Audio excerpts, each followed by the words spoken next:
Hey, welcome to Games Vitae. My name's Mod J. Today we are going over my silver tier list of 2023. Remember, my lists have been broken into tiers. I had my also-rans, my bronze, and today is the silver list. Before we get started, please remember to like, subscribe, share, and comment on the channel. Doing so helps us with the YouTube algorithm and helps us get more noticed, and helps us cover more content on the channel. Okay, so as a preface to the list, remember, all games on the list are, one, my opinion. Two, they have to have been games that I've played, which means you might see some on my shelf that are still in shrink wrap. I likely haven't played those games. And let's see, I think that's it. So, without further ado, let's get started. Let's see, this is on the overall list. So all lists kind of blend into one total list. The first one on the list, which is number 33, is In Too Deep by Burnt Island Games. In Too Deep is a pick up and deliver, leveling up, asymmetric powers type game. I was actually really excited about this game. The components are great. The game board is quite neat because it's modular and you can rearrange things and there's different abilities on the boards and there's this concept called heat that every time you move to an area, once you move there, the heat goes there too, and it alternates between different areas. Anyway, I've gotten to this to the table a couple times. It's one of my daughter's favorite games. I really like it too. The drawback to this game is that it doesn't have an organizational insert, so it is a pain to set up and put away. I think if it had an organizational insert, I think it would hit the table more often. Who knows? Maybe I can design one. I don't know. I've never done that thing, but anyway, that's In Too Deep at number 33. Number 32 is Sagrada. Sagrada actually kind of came to me because my family thought it was on my list because I wanted it, whereas I really wanted to get it for one of my kids. But it's a great game, and it's upside down. It's a great game. It's a dice placement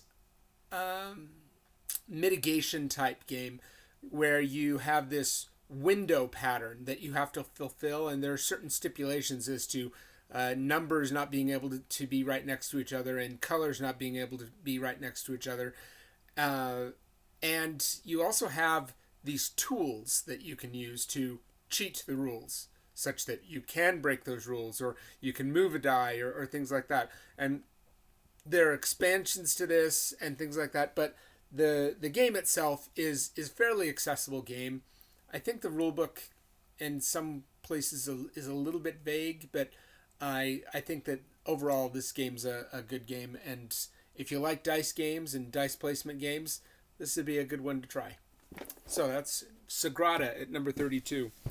Number 31 is a new addition to my gaming library, and that is Maple Valley by Kids Table Board Gaming. Maple Valley could theoretically climb higher in the next year, but I've only played it once or twice, and it's a very accessible game. I think it's more accessible than its predecessor of Creature Comforts. I think it flies by quicker, turns are quicker, and it's just something that I think that it's a very good family level game. Probably a little bit more than family, kind of like Gateway Plus style game, but it's a good game in which you not only get resources from placing workers, but you get resources from moving workers as well. So Maple Valley is, well, it's a good game. So number 32? No, 31. Number 30, where is it? Here it is. Number 30 is Sheriff of Nottingham. Sheriff of Nottingham is a set collection bluffing game where you take turns being the sheriff, and you're trying to smuggle these goods into the city, and you can get chicken, you can get apples, you can get bread, you can get cheese, and then you can get contraband. And contraband is the stuff that you're trying to avoid getting caught by taking and smuggling it into the city. So, we've had this game for a few years. It's gone into a second edition. I personally like the first edition. The art and the setup of it is just so much better. I think for some reason Arcane Wonders did it to begin with Come On. Well, Come On took full control of it, and I just don't think the Come On version is as good. So if you can find one of the first edition ones, I highly recommend it. That's Sheriff of Nottingham. Okay, next, number 29 is a game that you don't really hear a lot about.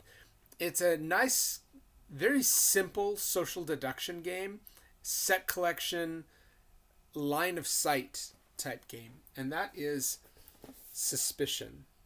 Suspicion is a game I just kind of saw in a store and went, oh, that looks interesting. So I bought it, and we've played it a bunch. It's something that I don't think gets a lot of hype because it is rather simple. It's a very family level, entry level game. But we have a lot of fun with the different characters. Just outside of the gameplay, we have fun talking about the different characters and renaming them even, and it's something that we get to the table quite a bit. If anything, it would get to the table more if it didn't take quite so long. It maybe is just maybe 10 minutes or so too long of a game. So that is Suspicion. Okay, number 28. Again, I'm looking down at my phone to check my list. Number 28 is also a game that we get to the table quite often, and that is Camel Up. Camel Up is a camel racing betting game, and we like it for much the same reason we like Suspicion. We like name the camels and joke around about how so and so Humphrey the camel is not going to get anywhere, and he's going to be last, and all these things. We have a blast of a time. The gameplay is good too. It's where you're racing these camels around a track, and the distance the camels go are based off of dice rolls, and the dice rolls are coming from this pyramid that drops the dice. And you also have these camels that are crazy camels that go the opposite direction, and when a camel lands on the same place as another camel, he gets on the camel that's already there's back. So whenever the camel on the bottom moves, all the camels on top move also. So it's a really fun game. It's got a nice board too. It has this pop-up tree that it's fun, and you bet to see which camel's going to win the race. You bet to which camel's going to lose the race, and you can form alliances and all these different things. Anyway, it's a lot of fun. Camel Up at number 28. All right. Where are we? Number 27. Oh, it's clear over here. 27 is a game that I've seen get a lot of hate lately. I don't understand it. It's been called cold, and I don't really understand it because while it has a theme, it's fairly abstract in nature. So if you don't like abstract games, you probably won't like this. And that is Photosynthesis. Photosynthesis is kind of an interesting take on worker placement and area control and worker orientation. It's where you're growing trees in this forest, and the closer you get to the middle of the forest, the more valuable the tree is going to be. And there's this part of the board that it moves around the side of the board, and shows you which way the sunlight is facing.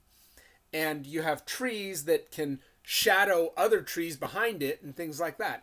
Anyway, the more I've played this, the more accessible it's become, the quicker play it is. It's just a lot of fun. I got the expansion to it, Under the Moonlight, and it adds another element to it that I think can really be explored. I haven't explored it much, but I really like Photosynthesis. I think that it is a well-deserving game to be in my and most people's collection. So, Photosynthesis. Phone turned off. Number 27. Oh, goodness gracious. I buried that game. I shouldn't have. All right. Number 27 is a big one. I don't know if I can lift it up. There we go. Is Wonderland's War. Wonderland's War is area control, hand building,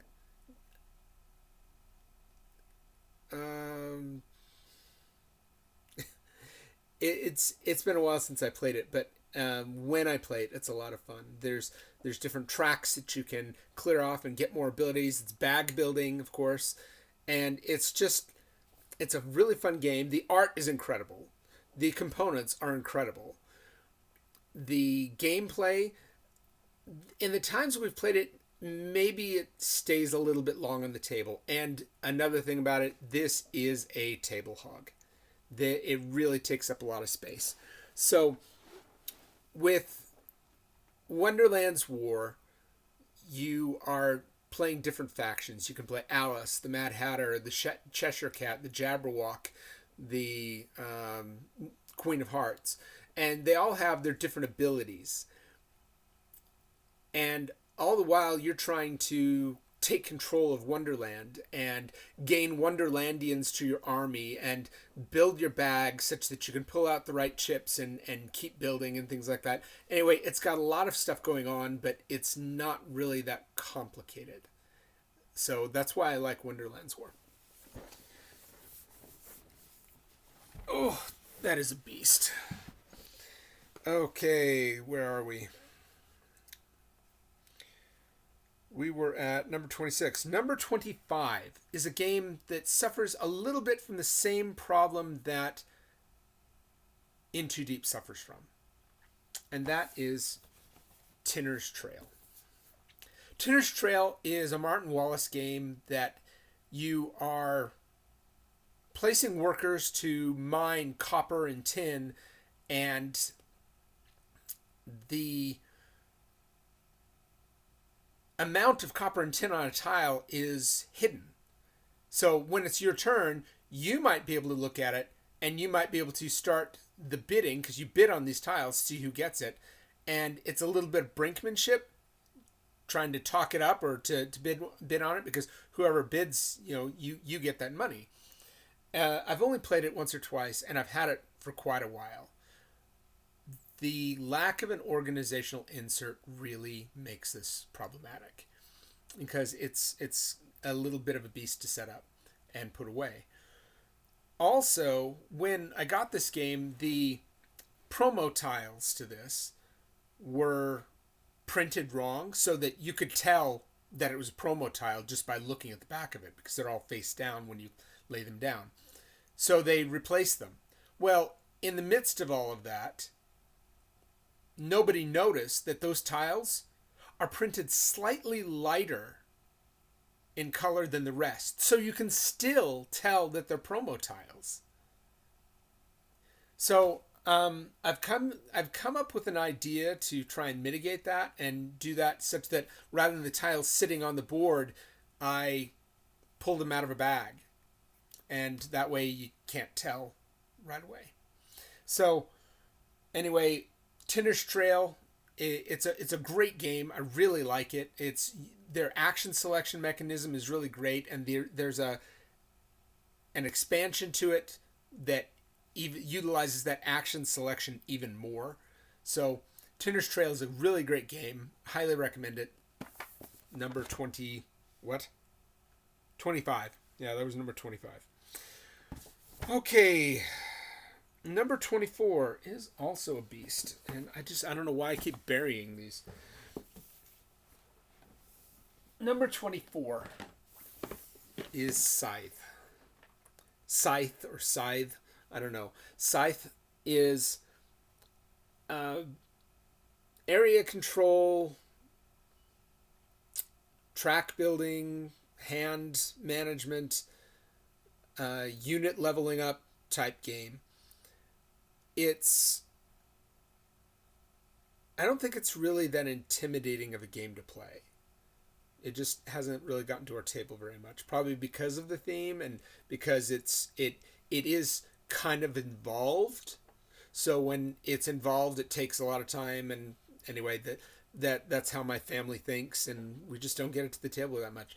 Do I like it? Yes, I do like it. I want to explore it more. I also want to explore expeditions, but I haven't played that yet. So anyway, Scythe is a really great game. I think it needs to get to the table more, and that's why it's as high on my list as it is, which is, what was it, 24? It just keeps turning on me. There we go. Yeah, number 24. Number 23 I don't have here. That is Seven Wonders Duel. And you can put Seven Wonders in that same group because I've played them both. But Seven Wonders Duel is what I've played most recently. And it's just a lot of fun. The different ways that different strategies you can go about winning and uncovering the cards and getting them and things like that. It's just a lot of fun. The push and pull on the scoring track is a lot of fun as well. I think that I'd like to get one of them or both of them in my collection at one point. I just don't, because my son has one of them, but problem is he's living in Iowa right now, and I don't live in Iowa. So Seven Wonders Duel is number 23. Number 22, I recently got in my collection. I unbury games and then I bury them by unburying others. Okay. Number 22 is Nidavellir. Nidavellir is a really interesting game. It's got a lot of things going on in such a small box. You are bidding to be able to pick first, and in bidding you're using these coins that you can level up by bidding with a 0, and by bidding with 0 you'll go last, but you can use the coins that you haven't used to bid to combine them to make another higher coin. And those coins, you don't just use them for bidding, you use them for points at the end as well. This is set collection going on here. There are 5 different tracks of sets that you can get, and each of them score differently. There are higher level cards that you can get also. It's a very interesting game. When we got this over the holidays, we played this like 3 or 4 times. I don't think I've ever won. Yeah, maybe it should be lower. I'll have to think about that. So Nidavellir is a very accessible game, very easy to teach, and it has enough going on with it that I don't think you'll get bored from it anytime soon. There might be a little bit of sameness to it because it's like, yeah, there's all those things going on, but it's the same, all those things going on. And you could say that about a lot of games, but this one I feel that a little bit more. So who knows? I've got lots of games that are samey that are higher ranked than this. So that's not a knock on it. I just, having played it in short succession with other games in my collection, it kind of felt that way a little bit more than it should have. So Nidavellir at number 22. There we go. Number 21. This one is not buried. Number 21 is Power Plants. Power Plants is a tile laying game, worker placement on the tiles, and resource management type action going on. There are asymmetric abilities on the different tiles and varieties of each tile that you can use to switch up the game. I played this with one of my daughters, who is now living in Denmark, and I haven't been able to get anybody else to play it with me. So Power Plants I think it's a fun game. I think that there's more for me to explore in it, which is why it's where it is on my list, which was what? Number 21. I keep forgetting what number I'm at. So number 21 is Power Plants. Number 20 is Sushi Go Party. Sushi Go Party is a set collection card drafting game that, depending on what sets you're going after, it will get you different amounts of points. And it can give you a lot of different options of strategy. There's a little bit of press your luck there, because you might get a hand, you pick a card and then you pass it, and you might be hoping, okay, I hope that card gets back to me that I didn't pick. And it's a crapshoot, because other people might be having a similar card and they might be going after the same strategy, and your strategy might be shot from the second you start it. So Sushi Go Party is, I think, a great game. It gets to the table very easily. The party version, rather than just the Sushi Go version, has a lot more versatility, a lot more replayability, because there are a lot of different things you can do. You can also get promo cards, which I've gotten. They didn't turn out to be the same size as my other cards, so we know what cards are in the thing. So I ought to try and contact Blue Orange. Blue Orange is, no, it's Game Right. Sorry, I had to try and contact Game Right and see if they have a fix for that. But anyway, Sushi Go is a huge family favorite. If you don't have it, you ought to at least try it.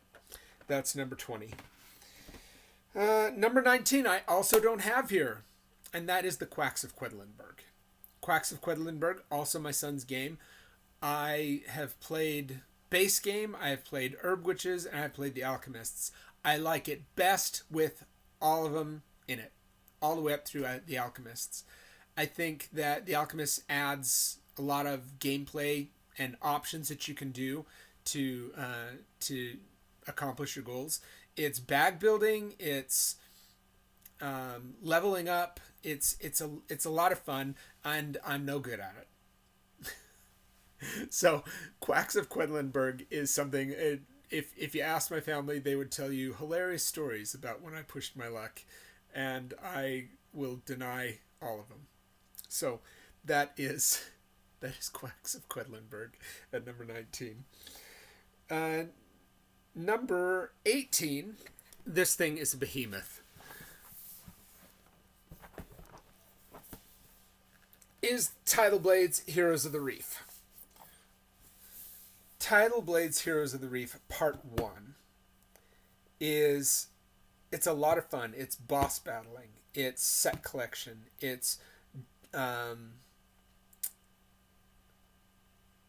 of, how would you put it? It's kind of like order fulfillment in a way, because you have to do these challenges, and you get these cards by doing those challenges. I don't think that's the best way to describe it, but it's also dice pool building and pressing your luck, and it's just a lot of fun. I think that this it's definitely a table presence, definitely a table hog, but it's something that I really enjoy and I want to play more of.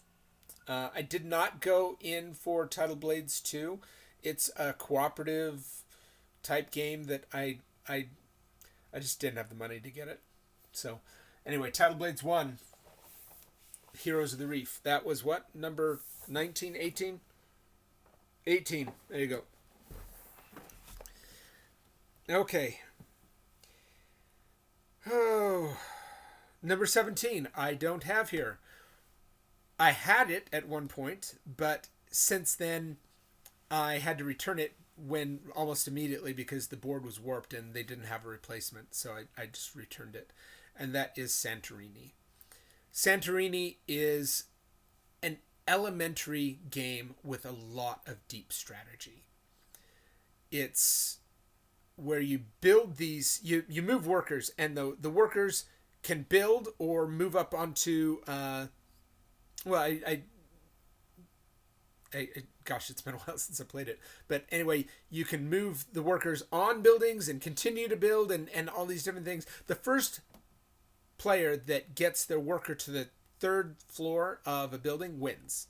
But you can also build domes on these buildings, which makes it such that you can't get on that building. So it's a great game, very simple game, and that's not even including the asymmetric powers that you can get. I went in for the Kickstarter and getting the new version, and it's going to be a lot of fun. I can't wait to have it again. So that is Santorini. Sorry. Bumped the camera. Let's see here. Number 16 is In the Hall of the Mountain King. In the Hall of the Mountain King is a polyomino style worker placement, pick up and deliver, hall building, resource management game. It's a lot of fun. I really like this game. I got the deluxeified components. The components are really, really well done, and it's got good gameplay. I don't think this one makes it to the table enough, and that's saying something considering I've said that too about a lot of games so far. But it's a lot of fun. It's by Burnt Island Games, which is one of my favorite publishers. They're great people, and anyway, that's In the Hall of the Mountain King. What was it? It just died on me. There we go. Number 16. Number 15 is a classic, and that is the Settlers of Catan. Settlers of Catan, you can see my old version here. I've not upgraded, and the only expansion I've gotten is the 5 to 6 player expansion. I wouldn't mind getting the Seafarers one because it doesn't seem like it really changes the gameplay so much that it takes a different turn. I tried Cities and Knights, and I did not like that. It really changed the game so much that I'm going, it's practically a different game at this point. I want to enjoy this one first. So I still haven't finished enjoying Settlers of Catan. It's an easy game to learn. It's a great game to get people into the hobby, and it's not necessarily a game that has to leave your collection. It's something that has continued gameplay game after game that your family will enjoy. So anyway, Settlers of Catan, number 15. Number 14, almost done with the silver list. Number 14 is Azul. Azul is a really fun game. It's these tiles that you draft off of the center display. You pick one particular type of tile and the rest go into the pool in the middle. And you're trying to fill up this board where you've got, well, let's see here. Yeah, it's not really a good show on the back. But you're trying to get your board filled up with the different tiles before somebody ends the game by finishing an entire row across. And there's a vicious take that element to it that is really kind of fun, except for when you're on the brunt of it. So it's a fun game. I think that Azul can be something that works well at multiple player counts, and that's why it's on the list, and high on the list of that. So Azul at number 14. Number 13 is the Isle of Cats. The Isle of Cats is a polyomino style game, not like In the Hall of the Mountain King. This is pure polyomino placing, and you're trying to fit these different shapes of cats on your boat before the end of the game. And the more cats you connect of the same color, the bigger points you get. And there are lessons that you can get that give you objectives, or there are the wild cats, which are Oshak's cats. And there's a lot of different things you can do. There's resource management, because you got to pay fish to get these cards, and you got to have baskets to catch the cats. Anyway, it's a lot of fun. I contemplated getting another game that is similar to this called Planet Unknown, and I worried that if I did, it would come down to me playing one and not the other, or vice versa. and I haven't decided yet, but I'm still enjoying the Isle of Cats, so there's no hurry to get another game that covers a lot of the same territory. So, the Isle of Cats at number 13. Number 12. And number 12 is a game that I didn't bother to get out. I've got a copy right over there, but I'm not getting it out. It's because this game has stood the test of time unlike most games out there. This game has been around so long that if it was truly going to go away, it would have done so long before my lifetime. And that is chess. Chess is a game that doesn't make it onto a lot of people's board gaming lists because, well, it's chess. It's in a sense in a class all by itself, but it lacks the bells and whistles and the glitzy components and interesting themes that many of the modern day board games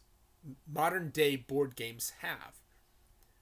But there's so much strategy and gameplay to chess that it truly deserves to be on this list. Chess enthusiasts they're all over the world. They have tournaments in every state and every country. It's a game that has so much depth that a lifetime of study will never be able to discover it all. So chess is my number 12 game on the list. 12? Wait a minute. Oh my gosh.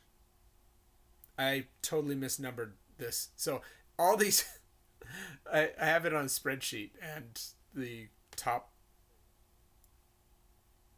spot says name. So this is not the number 12 game, and all these other games are up actually 1 point up the list. Chess is the number 11 game on my list. So that's really saying something about chess to be that much higher than so many games out there. And you can argue otherwise all you want, but like I said, this is my list and my opinion, so take it for what you will. Anyway, that has been my silver list of 2023. These are the games that are just a notch below my top 10. These are great games, and I look forward to playing them more in the coming year. Thanks for watching. Again, please like and subscribe to the channel, comment below, and share with your friends. I could really use the exposure for this channel. Again, thanks a lot for watching, and it's so awkward to say goodbye.